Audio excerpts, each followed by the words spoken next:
And welcome back, everyone. This is the X Zone. I am Rob McConnell, coming to you from our broadcast center and studios in Niagara, Ontario, Canada. If you'd like to send me an email, xzone@xzoneradiotv.com, on all social media sites, X Zone Radio TV.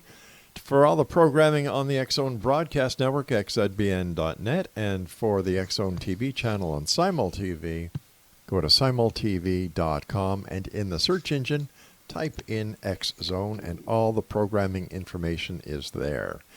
My guest this hour is a good friend I've had the pleasure of knowing for nearly 30 years since we started this show. Howard Bloom is his name, and he's been called the Darwin, Einstein, Newton, and Freud of the 21st century by Britain's Channel 4 TV, and the next Stephen Hawking by Gear Magazine. Howard calls his field mass behavior and explains that this is the area of study includes everything from mass behavior of quarks to the mass behavior of human beings. He is the founder of 3 international scientific groups. The Group Selection Squad started in 1995, the International Paleopsychology Project in 1997, and the Space Development Steering Committee that was formed in 2007, which has included Buzz Aldrin, Edgar Mitchell, who was the 6th man to set foot on the moon, and decision makers from NASA, the National Science Foundation, and the Air Force. And he's the founder of Mass Communications Volunteer Group that gets across scientific ideas using animation, the Big Bang Tango Media Lab that was started in 2001. I could go on for hours about Howard, but let's bring him on. Howard, welcome back to the X Zone, my friend. Always a great pleasure having you with us. Rob, it is so good to see you. As you said, we've been talking for about 25 years or something of the sort, and I hadn't talked to you in a year, and it's a pleasure to see you again. Howard, you are so busy. My gosh, you've got a couple of movies that are being done about your life. Your 7th book is coming out in April. Where do you find time? And plus, you do over 1,000 push-ups a day. Well, Rob, if I'm not doing 15 projects, and I literally mean 15 projects simultaneously, I get bored and fall asleep. So I make the time. I mean, work is my life, and work is my life, and the woman I love is my life. And so every waking second, I am crammed with as much work as I can possibly handle. And it's great. It's glorious. It's magnificent. It's exuberant. Now, before going on air, you and I were talking about when you were a child. You used to come to Crystal Beach, Ontario, where we now live. Exactly. So when I was 4 years old, my parents rented a little shack, all of whose furniture was left over from the 1930s, including the Victrola, which meant nothing operated with electricity except the light bulbs. And you wound up the Victrola, and the tinny little needle played through a great big huge megaphone-like speaker. It was a trip into the past. Well, I must tell you that we do now have electricity here at Crystal Beach. Good. We even have That's a big step forward. Fiber optic internet, and now I know wherever we've gone, we've seen HB was here. So now I know who HB was. Well, that must be some other HB. God knows who it was, but. All right, but you're right. A lot is happening. So good for you, my friend. Tell us about the 2 movies that are being made about your life. I'm excited to see them. One of the films is called The Grand Unified Theory of Howard Bloom. It's a 66-minute film. It was made by Charlie Hoxie, who has won 3 Emmys in the past. It had its debut at the Doc NYC Film Festival, a high-prestige film festival, at a theater in Manhattan, a 244-seat theater. I went to the theater expecting 40 people, because I don't think my audience is that large. And when I was getting in the vicinity of the address of the theater, we saw a theater marquee, and we saw people lined up 4 abreast and going all the way around the corner. Wow. And I figured this is the wrong place. They were showing a Star Wars movie. And when we got there, those were the people waiting to see my movie. Wow. Not only was the place, it was totally packed, it was totally sold out. They were turning people away at the box office. And at the end of the film, it was unlike anything I'd ever seen with an audience. You know, I've been in audiences for Michael Jackson and Prince and Bob Marley and all kinds of people. But this was unlike anything I'd ever seen. The audience had a kind of collective energy. Their faces were beaming. Their faces were cracked in half by smiles that went from one ear to the other, and all of them were beaming with this collective energy, exuberance, joy, inspiration. I'm not quite sure what. It was an astonishing experience. Then we had our West Coast premiere at the Santa Barbara International Film Festival about 2 weeks ago, and again, the audience said the place was packed. And the audience seemed to be exhilarated and inspired. So this movie is off to a good start on the festival circuit. The second film is called My Dinner with Howard, and it's being made by Buckminster Fuller's film biographer, Noel B. Murphy. And it's supposed to come out in April, which is when my seventh book comes out. And the seventh book is Einstein, Michael Jackson, and Me, A Search for Soul in the Power Pits of Rock and Roll. And you can pre-order it on Amazon if it sounds of interest to you. But when I got out, you know that my background is in science, that I started in microbiology and theoretical physics at the age of 10. And then I went off on a strange voyage of the Beagle, and for 17 years was involved with the rock and roll business and founded the biggest PR firm in the music industry. And worked with Michael Jackson, Prince, Bob Marley, Bette Midler, AC/DC, Aerosmith, Kiss, Queen, Run DMC, Billy Joel, Billy Idol, Paul Simon, Peter Gabriel, David Byrne, people like that. And then I left and went back to my science.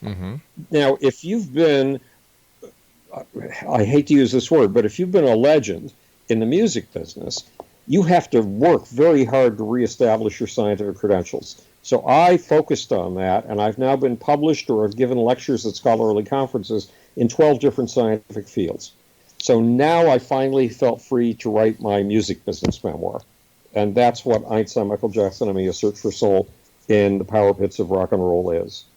Congratulations, old friend. You deserve all the accolades you're getting. Rob, you're such a gift and a blessing. It's amazing. These are strange times, Howard. I have to ask you because I know that amongst, besides having your fingers on the pulse of the scientific community, you also have your fingers on the pulse of the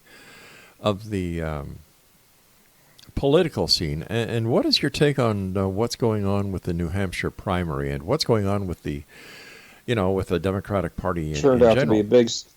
It just has turned out to be a huge surprise. Yeah. The biggest, or a whole set of huge surprises. The biggest surprise is Amy Klobuchar. Amy Klobuchar was polling at 6% in New Hampshire, and yet she's gotten, so far as the votes have been counted tonight, 20% of the vote. That's as much as Joe Biden and Elizabeth Warren combined. And Pete Buttigieg has come in number 2, very close, within less than 2 points of Bernie Sanders. Bernie Sanders has dominated. But the strange thing, if you look at all the numbers, is this. There's a moderate side of the Democratic Party, and there is a radical side of the Democratic Party. Bernie Sanders and Elizabeth Warren are the radical side of the Democratic Party. Pete Buttigieg, Joe Biden, Amy Klobuchar, they are all the moderate side of the Democratic Party. Well, the moderates have gotten almost twice as many votes as the radicals. So Donald Trump, who says the entire Democratic Party has lost its mind and it's a bunch of radicals who are going to destroy the country, he's wrong, because twice as many Democrats are hungering, ravenous for moderation, for moderates. Let me ask you, why do you think Joe Biden is doing so poorly? I heard a commentator say that that his numbers are the worst for any vice president that has run for the Democratic leadership. Well, you have to watch him, and then you'll understand. He's lost it. Yeah. I mean, he's lost his ability to command a crowd. He's lost his self-confidence. He has lost his energy. While everybody else, including Amy Klobuchar, was out going to every single diner they could possibly find. Today, earlier in the day, and yesterday, Joe Biden was sulking in a hotel room, apparently. He was doing almost nothing. That is not a way to demonstrate that you really want this job. You have to want this job so badly that you're willing to walk over burning coals to get it. When do you think he's going to drop out? He could drop out within the next 2 weeks because his showing is terrible and he is highly unconvincing. The first thing he did in the Democratic debate in New Hampshire. All right, hold on. We've got to take our break. Please stand by, Howard. Okay. It's always great talking to you. X Zone Nation, the one and only Howard Bloom is our very special guest this hour. HowardBloom.net is the website. Check it out. All his books are available on Amazon.com and in bookstores everywhere. Once again, HowardBloom.net. And we'll both be back on the other side of this commercial break as we continue here in the X Zone from our broadcast center and studios in Niagara, Ontario, Canada. I'm Rob McConnell. Don't go away.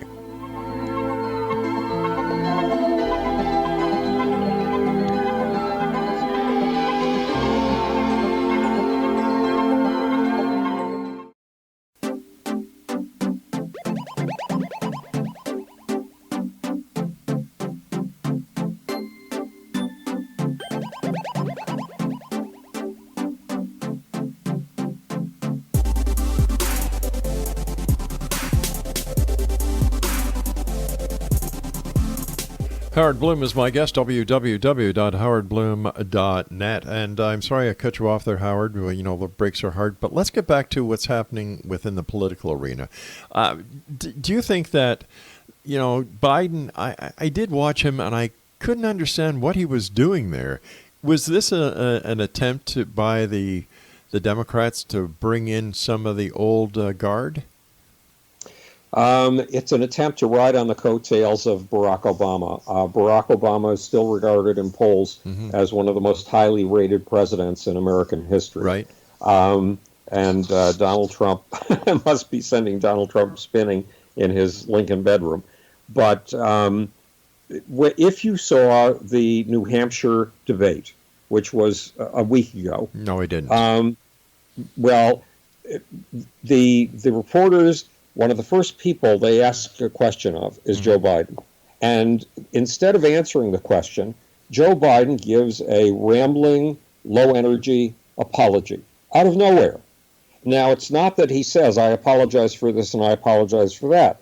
The apology is not in his language. It's in the sound of his voice.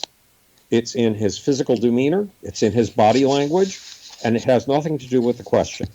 So he proves right from the first 2 minutes in which he's speaking that he's lost it. He's lost his edge, he's lost his energy, he's lost his focus. And so that attempt to ride on the coattails of Barack Obama's presidency is simply not going to work. I understand that Yang and the governor of Colorado fell out of the race today. Two people fell out of the race today. Andrew Yang. Now, I was on Joe Rogan's podcast, which is the highest grossing podcast. He makes $5 million a year from his podcast, which gives you some idea of the size of his audience. And the first thing he asked me, and this was a year ago, was, what do you think of Andrew Yang? Well, at that point, I'd never heard of Andrew Yang. Most people hadn't. Right. But it was unfortunate that he had to drop out of the race. But frankly, we had too many candidates, and Democrats were lost in a sea of confusion because of the number of candidates. So we lost Michael Bennet, who also is a very promising candidate for the future, not necessarily for the presidency, but definitely for the national government. And so we are now down, this has been primarily narrowed down to 5 candidates, to Bernie Sanders, Pete Buttigieg, Amy Klobuchar, Elizabeth Warren, and Joe Biden. Nobody else has come near them. Yeah. And the first tier, that is Bernie Sanders, Pete Buttigieg, and Amy Klobuchar, they're all in the 20% territory or above.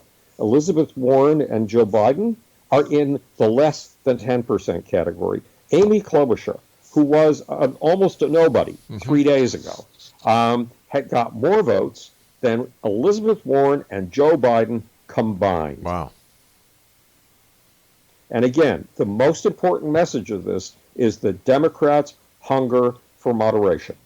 They hunger for an improvement of the status quo, not a destruction of the status quo, in the hope of some brand new paradise. Let me ask you, Howard, in your opinion, why is Bernie Sanders doing so well? Because kids, people 16 years old to 29 years old, think highly of socialism these days, and they do not think highly of capitalism. And that's because we have had 100 years of American critics tearing capitalism apart, critiquing it from every angle, and not seeing something basic that you and I probably have discussed in the past, The current American system is dependent not on capitalism by itself, it's dependent on three elements. This is all in my book, The Genius of the Least Radical Revision of Capitalism. It's dependent on government, that is a certain socialist element, building the roads, creating the internet, things of that sort. It is dependent on private industry, going all out and plowing into new territories inventively. And it's dependent on the protest industry, which has been around as long as the Industrial Revolution. It started with the anti-slavery movement in 1760. Those three elements have to be in balance to make this country work. But the anti-capitalists in our academia, in our public intellectual life, have been telling us that capitalism is the worst nightmare in the history of mankind, that it has done more violence and more harm than any other system in the history of mankind. And let's look at the facts. Under this system, balancing government, private industry, and the protest industry, we have doubled the human lifespan since 1850. Doubled it. Actually, more than doubled it. You are living 40 years longer than your great-great-grandparents lived.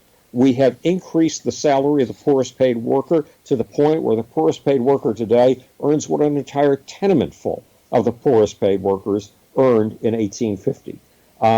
We have increased the average height by 4 inches. We have increased the average IQ by 35 points. You know, we've heard a lot of criticism about how the internet and social media are dumbing down kids. Sorry, you take an average group of 100 kids off the street, you give them a Stanford Binet IQ test from 1916, and they will register as marginal geniuses with an average IQ of 135 points. And we've increased peace in the world by a factor of 10. If you had either been living in 1650 before the Industrial Revolution, or you had been living in one of those indigenous societies that theoretically lives at peace and harmony with nature and its neighbors, yes, your odds in one of those societies of dying a violent death at the hands of a fellow human being were 10 times what they are today. We've increased peace by a factor of 10.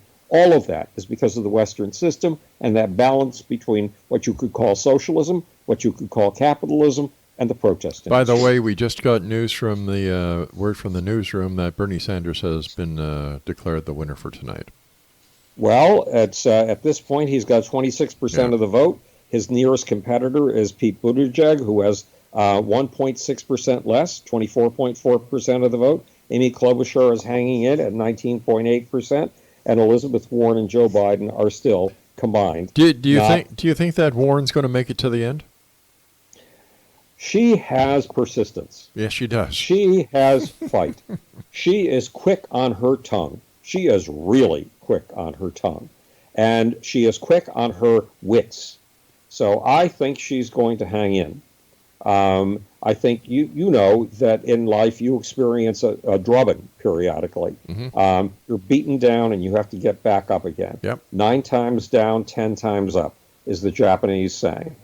And I believe Elizabeth Warren's going to be with us for at least another 3 to 4 months. All right. So what do you think the draw is to Pete Buttigieg? That's a hard thing for me to say. First of all, he has this ruddy complexion that makes him look like a fresh-faced youth, and that helps. Yeah. Unfortunately, in the terminology of Donald Trump, it makes him look like Alfred E. Newman. Not that most people remember who Alfred E. Newman is. You do, I do, Donald Trump does, and that's about it. That was cute, Howard. So, but he is this fresh-faced kid. He has his Oxford background. He has been a military veteran. He speaks very well, but if you listen very carefully, he doesn't say a thing. Not anything. And that is disturbing to me. So it's his freshness and his moderation, the fact that he does not seem like a bomb-throwing radical, that has gotten him where he is. You know, but Joe Biden said, was kind of shooting darts at Mayor Pete because he said he was the mayor of a city of about 100,000 people. There's a big difference between being a mayor and being a president. There is a huge difference between being a mayor and being a president. But there's also, frankly, a huge difference between being a vice president and a president. The two jobs are radically different. you can take, I mean, there's a phrase that Donald Trump, who you know I loathe, but you feel more strongly about positively than I do, Oh, yeah, come on. calls him Sleepy Joe. Yeah. And in a sense, that is an accurate characterization of Joe Biden. So you can be a low energy guy in the vice presidency, Right. but you can't afford to be a low energy guy in the presidency because there's incoming all the time. You have to be alert and aware every single second.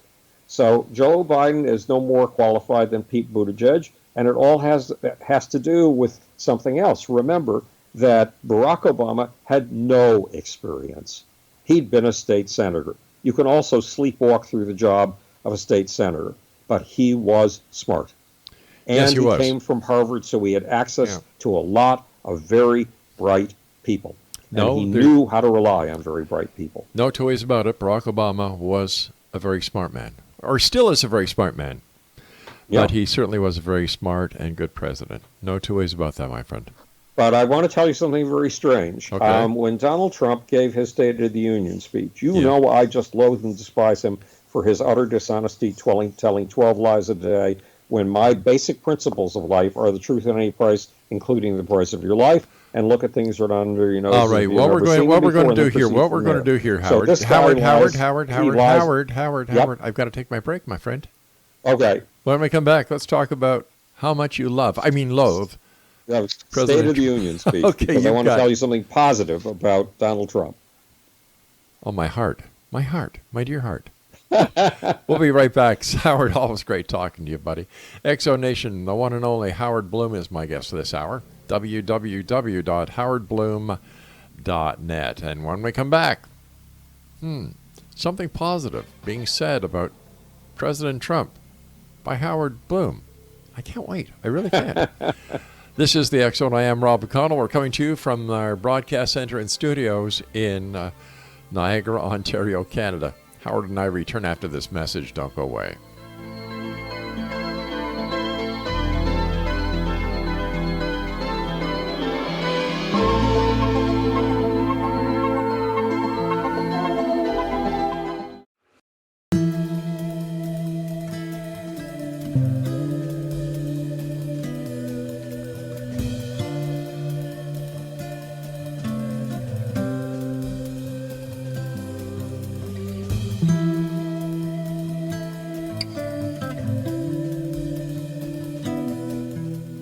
Howard Bloom is our guest, www.howardbloom.net. All right, Howard, I can't wait to hear something positive from your lips to God's ears.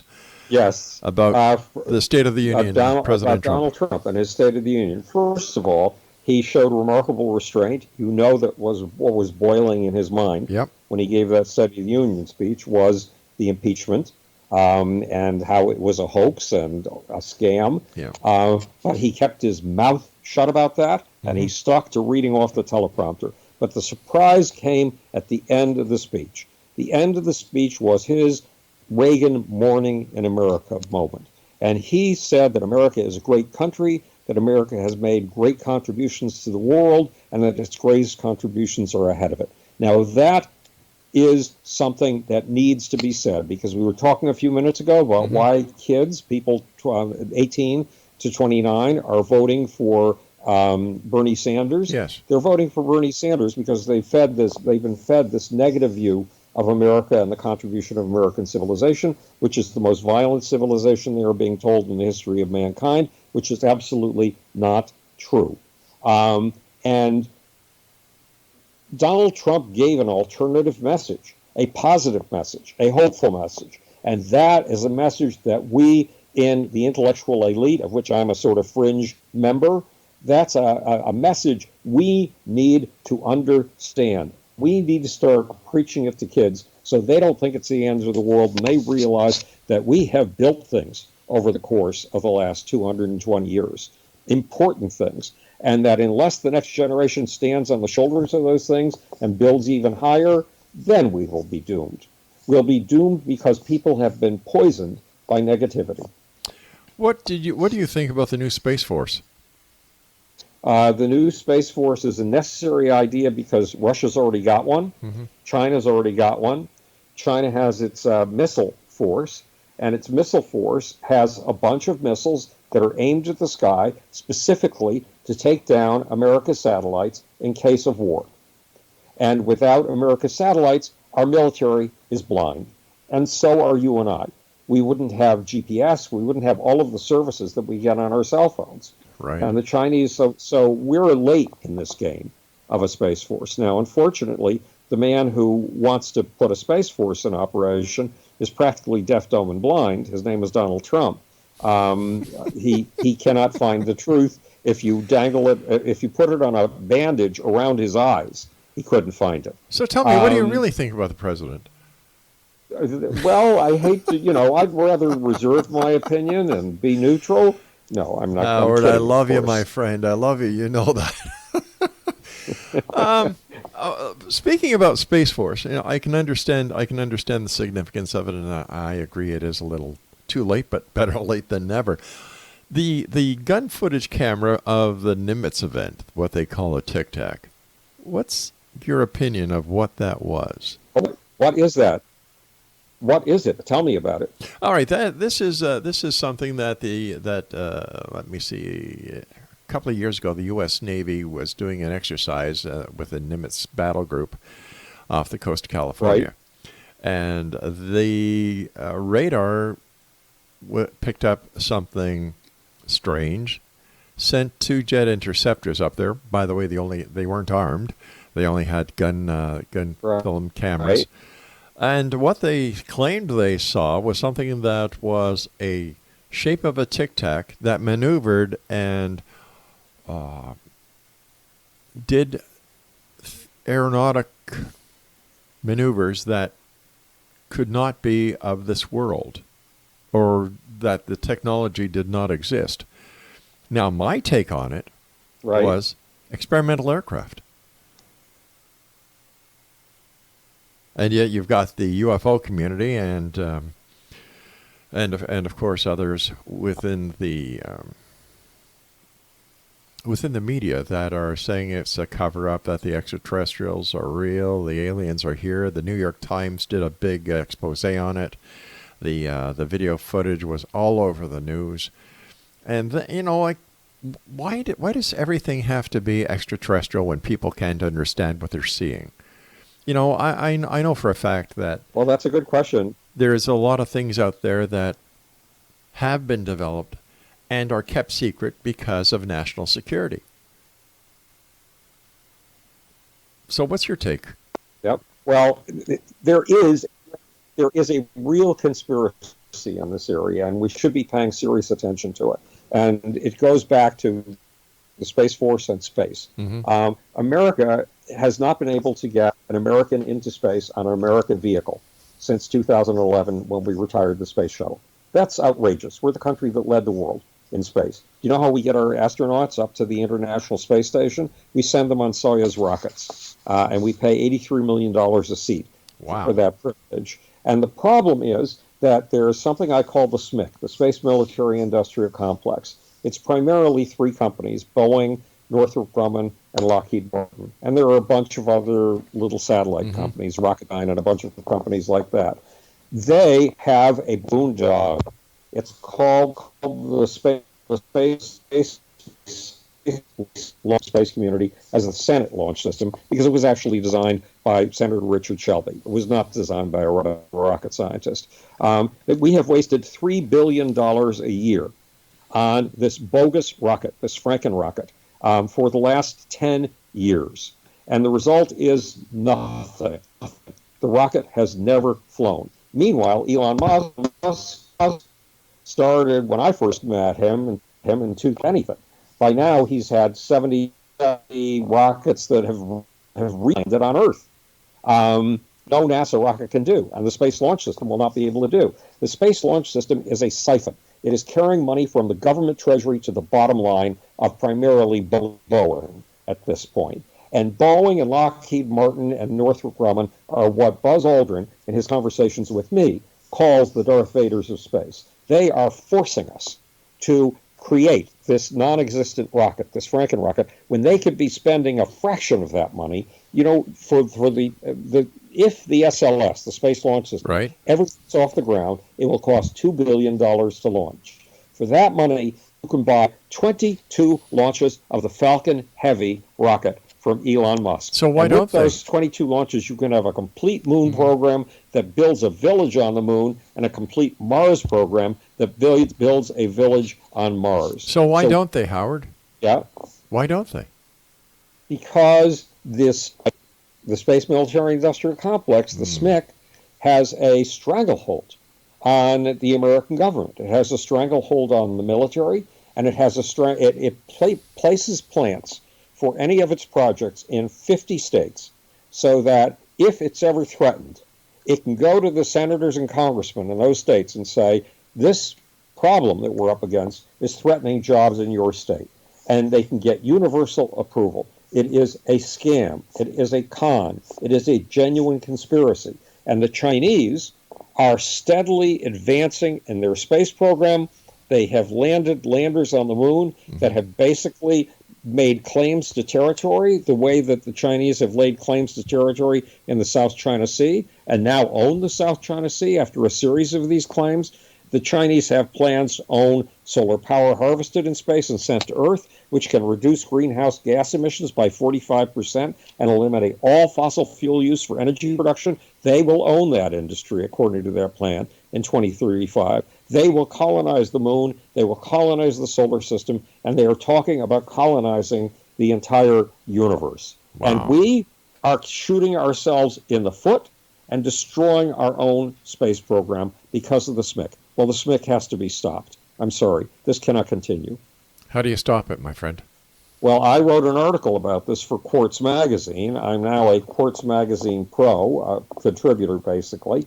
And I tried to get further exposure for it from a dozen key people who cover space issues, from Time Magazine and Politico, all the way across the board. And no one would touch it. Wow. No one would touch it. So in my case, I'm just going to have to continue soldiering on with this issue. And people call, whenever you're onto an important story, something that the world doesn't know but should, you get calls from friends.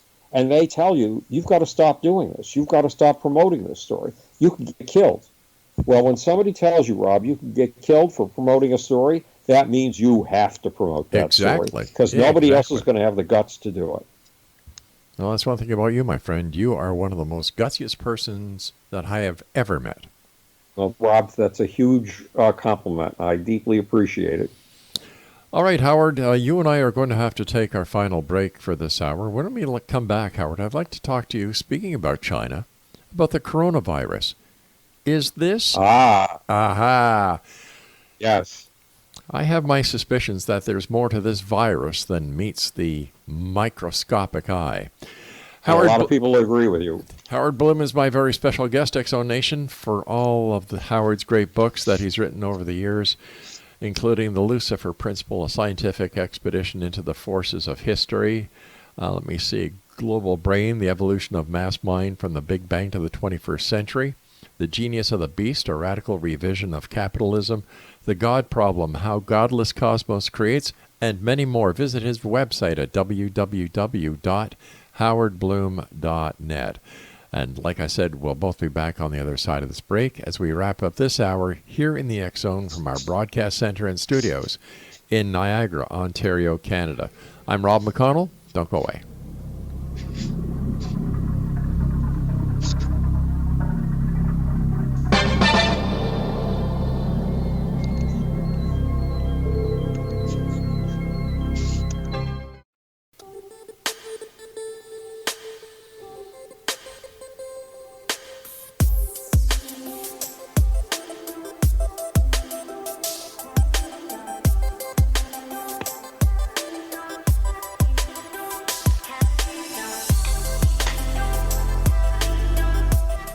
Howard Bloom is my guest, www.howardbloom.net. First of all, Howard, thanks so much for coming on the show tonight and sharing your perspective with us.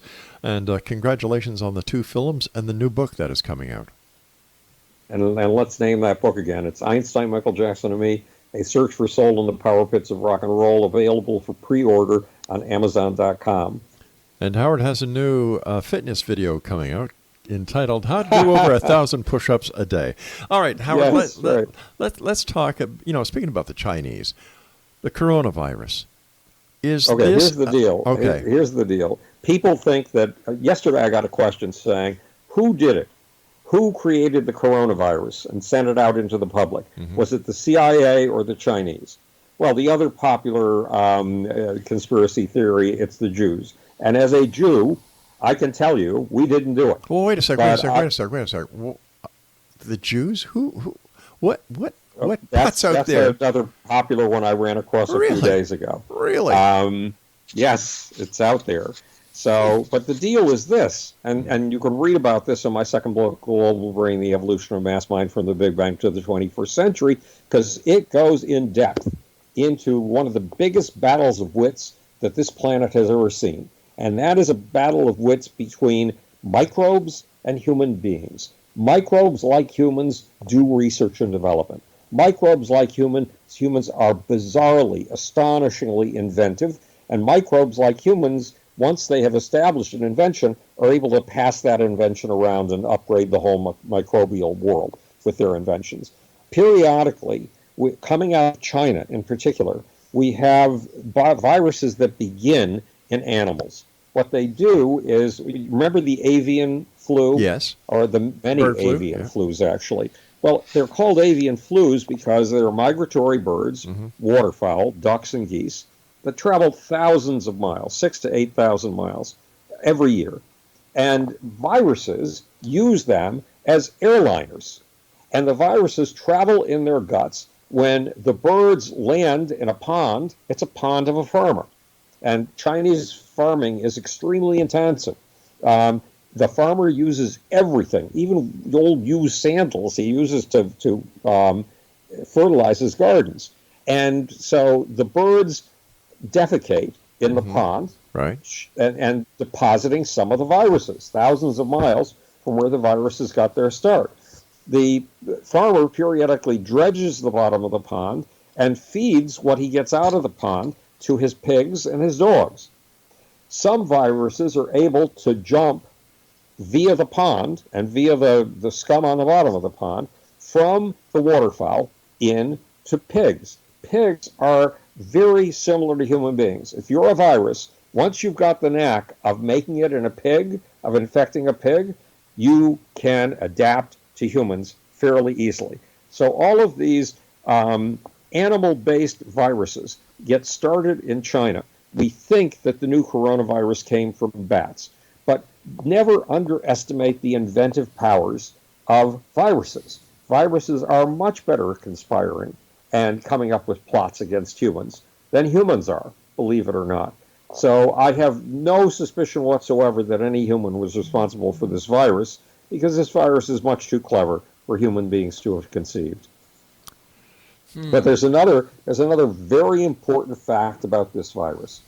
The rate of death of the SARS virus was 9 out of every 100 infections. 9% of people who got the virus died. The rate of death of this virus, the coronavirus, is 2%. So this virus is far less lethal than previous viruses that we've encountered. It is very good at getting around. It's very good at infecting people. The number of cases in China are up to 44,000 cases, and the number of deaths are over 100 at this point. But that's significant. The number of deaths when you have 44,000 cases of infection being only 100 is somewhat comparable to the flu. And remember, in the United States of America alone, 62,000 people die of the flu every year. We should be more concerned about the flu at the moment than the coronavirus, unless the coronavirus mutates into some new, increasingly deadly form. Wow. But, does the filth and squalor in China have anything to do with the manifestation of these viruses as well? I strongly suspect that it's not filth and squalor, because it's this animal transmission that we're talking about. Now, bats do not get fed dredgings from the bottoms of ponds. True. in China. God knows what they've been eating. It probably isn't human garbage. They're carrying on a life. Bats are fairly fastidious creatures. So this is just a cycle. Yeah, A this natural is cycle. a normal pattern because we've been up against, look, us animals have been around for approximately 650 million years. Mm-hmm. And for those entire and microbes, bacteria, which live in huge, very highly organized, data-sharing cities, they live in communities of 7 trillion, which is more than all the humans who have ever lived. And that's just one bacterial colony. Bacteria have been doing what they're doing for 3.5 billion years. We've only been doing what we've been doing as us animals for 550 to 600 million years. And we're in a race. They're always out to see how they can take advantage of us. Of course, we're in a race to take advantage of them. Think of making cheese. We use bacteria for that. Yes, we do, yeah. Think of making bread. We use yeast for that, another microorganism. Think of making beer. We use microorganisms for that. So most of the time we have a synergistic relationship. The bacteria that live in your gut, I mean, for every one cell of you, there are 100 cells of bacteria living inside of you. You can't digest the food that you eat, Rob.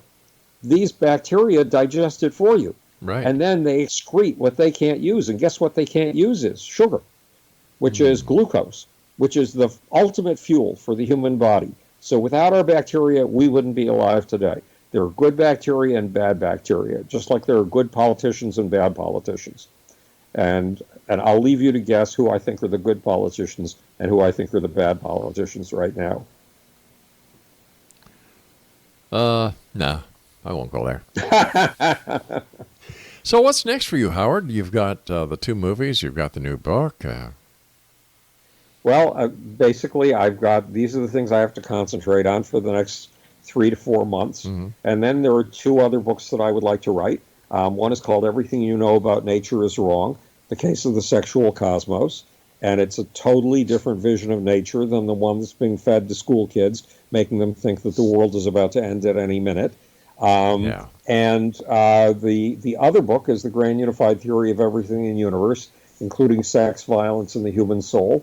And once I've come out of the process of establishing Einstein, Michael Jackson, and Me, A Search for Soul in the Power Pits of Rock and Roll, and the 2 films, then I get to pick one of those 2 projects. If you were a reader, which would you rather read? Everything You Know About Nature is Wrong, The Case of the Sexual Cosmos, or The Grand Unified Theory of Everything in the Universe, including sex, violence, and the human soul? I'd rather read the grand theory on the unified. Yeah, I think there's a certain obligation of me to write that before I croak, so that people understand how my body hangs together. Don't talk like that, my friend. You've got way too much work to do. I'm 76 years old. I feel like I'm 56 or 26 or 19, but so the odds are increasing for the Grim Reaper. But I'm going to hold him off for all he or she is worth. All right, let our listeners know how they can buy your books and where they can learn more about you and how they can see your films. Well, it's howardbloom.net. I've got a web designer working on putting up a page now about Einstein, Michael Jackson, and Me, A Search for Soul in the Power Pits of Rock and Roll. I've got him working on putting up a page about each of the 2 films. When he does that, we will have the trailer for The Grand Unified Theory of Howard Bloom. But go to Amazon.com, look for Einstein, Michael Jackson, and Me, and pre-order it if that's the book that pleases you. If not, I'd recommend going to my first book, The Lucifer Principle, A Scientific Expedition into the Forces of History, because it reads like it was written today. For example, it's got a whole chapter on the problem of a nuclear Iran. Ever heard of the problem of a nuclear Iran? No. Yeah, it was in the news just last week or 2 weeks ago before the primaries drowned it out. What do you think is going to happen there? Well, I don't think we're going to get a regime change there. I think that the Islamic revolution, that doesn't call itself the Islamic Republic of Iran. It simply calls itself the Islamic Revolutionary Republic because its aspiration is to go global. And its aspiration is and this sounds crazy, Rob, but it's in the founding document, the Constitution of Iran. The ultimate aim is to have a jihad that covers the world and brings Islam violently to the entire world. That is not a nice premise on which to base a nation. But that nation, I think, is going to be around for a long time to come. Howard, as always, time goes by so fast when you're with me, my friend. Take care of yourself, Howard. Congratulations on all you do. And if you go to South Africa, enjoy yourself and have a safe trip back and forth. Thanks, and enjoy Crystal Beach. It's a wonderful place. All right, my friend. Take care of yourself. And Exo Nation, if you'd like to find out more about the one and only Howard Bloom, visit www.howardbloom.net. I'll be back on the other side of this commercial break with the news as the X-Zone continues with yours truly, Rob McConnell, from our broadcast center and studios in Niagara, Ontario, Canada. I'm Rob McConnell. Don't go away.